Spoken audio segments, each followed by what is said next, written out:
After spending some time in Split, wandering around the ancient Diocletian's palace, or taking a dip in the blue waters of the Adriatic, it might be time to take a break, relax, and grab an excellent meal. So with that in mind, here's a list of some of our favorite places in Split to grab a bite to eat. Number 1. Villa Spiza. Villa Spiza can be found in the dead center of Diocletian's palace on an unassuming alley. This restaurant, originally just a small eatery, became popular enough with the locals and tourists alike to split into two halves on either side of the alley, more than doubling their capacity. The restaurant focuses on simple but delectable meals cooked with fresh ingredients. So fresh, in fact, the menu changes daily based on the ingredients the staff can find in the local markets. On this visit, we ordered two main dishes. I had the pica, a piece of roast beef that had been roasted and stewed over a long period of time with potatoes, herbs, spices. The meat was tender enough to split with a fork, and the flavors were complex and strong. This was a hearty dish that epitomized the idea of comfort food.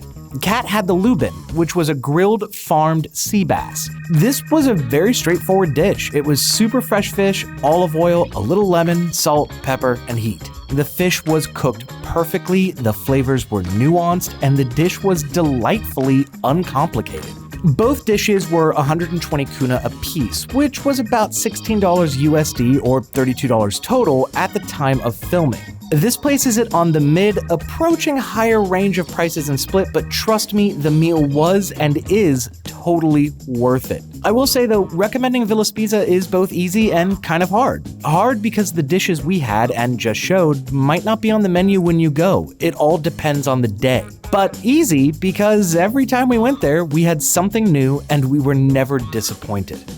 Our next stop was Fig. Not far from Villa Spiza and still in the palace. We popped in the first time randomly and kind of fell in love with the interesting food and historic location. Luckily, we got a chance to go back and meet one of the owners. I'm Jeff Bratton, one of the owners of Fig. We opened this one in 2019. When we had the hostel, a lot of our guests were looking for something different. And we kind of felt like a lot of the restaurants, you could take the menu and just take it from one restaurant and go into the next restaurant and order off of it and it would be the same. So we kind of wanted, that's our tagline now, something a little bit different. And drawing on our influences, I've been a chef for a long time. I worked as a chef on private yachts. And trying to take some of that influence and still use ingredients that are local. And that's kind of the idea behind everything. Is everything should be something that can be grown in like a 20-kilometer radius. But that was the idea, and they take our travels, our world travels, as like an influence on it. So we kind of say the food's kind of Australian, California cuisine. I don't think we'd be out of place in either town like Melbourne or LA, and bring it here. And I think a lot of our guests are looking for that. So when we were hearing that from our hostel guests, we're like, okay, we'll give it a shot. And that's what we did. We asked him what it was like to run a restaurant inside an ancient palace. We met somebody who had a restaurant here.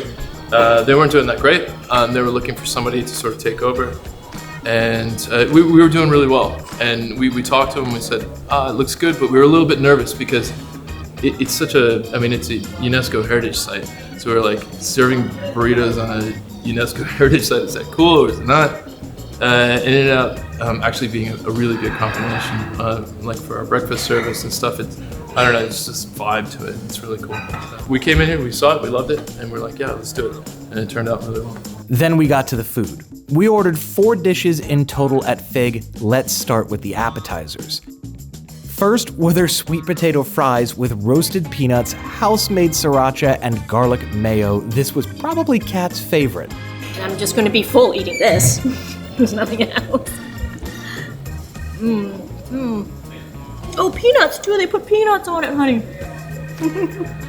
The house-made sriracha really made this dish sing by giving it a little extra kick of flavor and just the right amount of spiciness. Next up was the fig and farm cheese flatbread. This had poached figs, farm cheese, walnuts, fig jam, and instead of it being served on regular flatbread, it actually came on Croatian toasted lepinja bread, and I'm probably pronouncing that incorrectly. Then we moved on to the mains. Kat got the roasted root vegetables and hummus. This one had sweet potatoes, leeks, fennel, carrots, beets, and it was all served on a house-made white bean hummus with lemon, and it was insanely good. This was a vegetarian dish and definitely hit the spot for Kat. The flavors were as great as the dish looked. I myself ordered the green chili burrito because, as Jeff said, having a burrito in a UNESCO World Heritage Site was definitely something I couldn't pass up. The burrito had chicken and beans wrapped in a tortilla and was smothered in a green chili sauce. That sounds simple, but the sauce was the key. It was flavorful, had a hint of spice, and a whole lot of lime. Even after the 2 appetizers and some of Katu's main dish, I still managed to wolf down that burrito. A little taste of Southern California and Mexico combined in a 1700-year-old palace in Croatia. The world is kind of rad.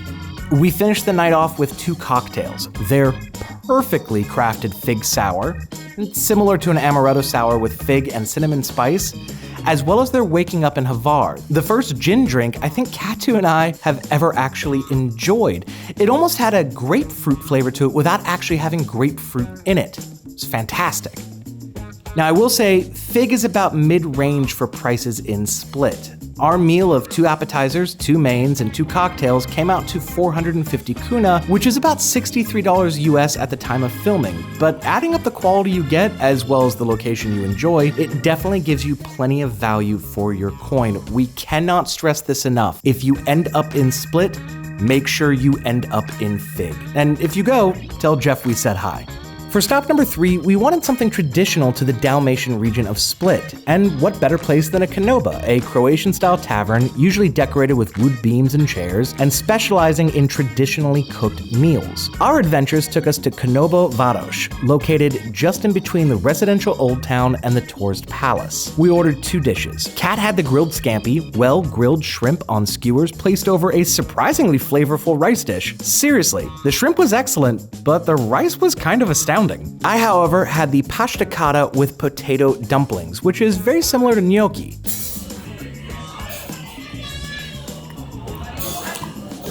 I know how it looks, but it is tender and flavorful. The sauce that's on top looks like used motor oil. I get it. It is not an attractive plate. Katu's been trying to take pictures of it for the last 10 minutes. None of them look good. But it is truly tasty. It's just not pretty. Really good. Ignoring its looks on camera, the pasta cotta is truly amazing, and a very traditional dish with the oldest known recipe dating back to the 15th century in Dubrovnik. The meat itself is stuffed with garlic, cloves, carrots, and bacon, and then marinated in a wine vinegar overnight. The sauce on top is made from onions, parsley, prunes, wine, and sweet Prošek wine, which the meat then simmers in for a few hours. This produces an extremely tender piece of meat and a sauce that contains a complex depth of flavors.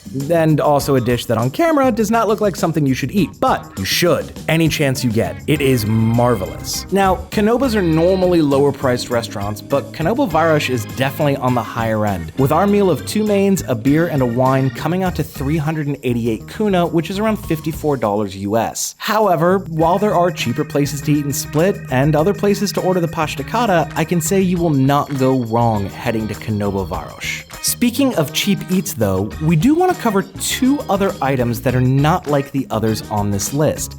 Number 1, ice cream. If you spend any time in Split, you will immediately notice the hordes of locals and tourists walking around with waffle cones containing a kaleidoscope of ice cream flavors. There's good reason for it. The ice cream in Split is both delicious and cheap, with a waffle cone and 2 scoops of your choice costing around 10 to 12 kuna, which is about $1.50 to $2 USD. Even if you've eaten all day, even if you've had great food, you have got to try the ice cream in Croatia. They even have frozen yogurt for those who can't do the full ice cream. So many flavors, and it's such a refreshing dessert after a full meal. Number 2, pastries. You will see people all over the city of Split walking around with a pastry in their hands, chomping it down while they're just checking out the sights. And we love doing that too. My favorite is the Mexico pita. It is tasty chicken and some corn wrapped in what's like an egg roll pastry. And it is banging. The other common one in Croatia that you'll see a lot is the meat burek. Also really, really good. They're a little bit greasy. These definitely aren't the healthiest pastries you can get, but man, walking around the city on a beautiful sunny day and chomping down on one of those pastries, nothing better. Now look, there are many more places to eat in Split, but these were the ones we were lucky enough to enjoy and thought good enough to recommend. If there is some place you think should be on this list, drop it down in the comments below. And if this video was helpful or made you hungry, please make sure to like and subscribe.